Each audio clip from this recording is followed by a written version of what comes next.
Shalom Bapak Ibu, Saudara-saudari yang dikasihi Tuhan. Kita akan membaca firman Tuhan. Untuk itu mari kita berdoa.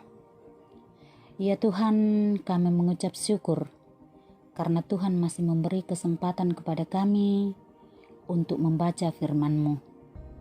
Tuntun kami ya Tuhan, agar kami boleh memahami dengan baik dan benar di hadapan Tuhan firman-Mu itu. Bersabdalah ya Tuhan, kami siap mendengarkan firman-Mu. Amin. Pembacaan kita hari ini dari kitab Yohanes pasal 11 ayatnya yang ke-44 sampai dengan ayatnya yang ke-50. Yohanes 11 ayat 44 sampai dengan ayatnya yang ke-50. Sabda Tuhan berbunyi, orang yang telah mati itu datang keluar. Kaki dan tangannya masih terikat dengan kain kapan, dan mukanya tertutup dengan kain peluh. Kata Yesus kepada mereka, bukalah kain-kain itu dan biarkan ia pergi. Banyak di antara orang-orang Yahudi yang datang melawat Maria dan yang menyaksikan sendiri apa yang telah dibuat Yesus percaya kepadanya. Tetapi ada yang pergi kepada orang-orang Farisi dan menceritakan kepada mereka apa yang telah dibuat Yesus itu. Lalu imam-imam kepala dan orang-orang Farisi memanggil mahkamah agama untuk berkumpul dan mereka berkata, apakah yang harus kita buat? Sebab orang itu membuat banyak mujizat.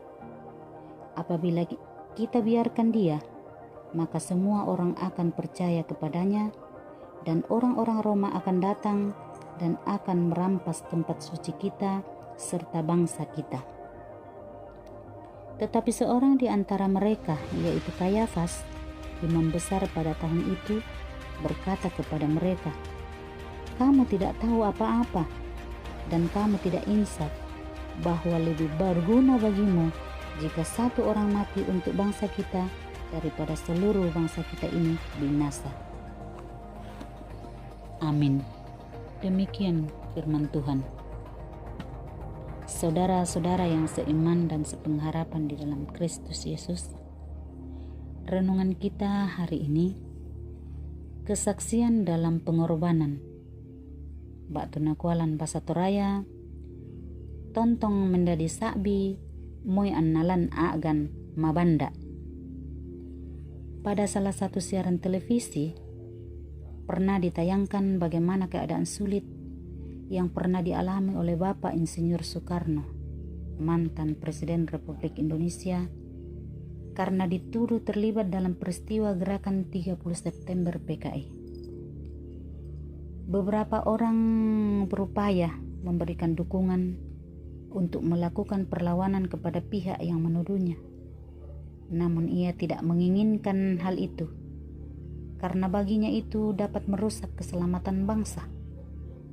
Ia rela mengorbankan dirinya menderita sampai nafas terakhir demi bangsa yang ia cintai ini.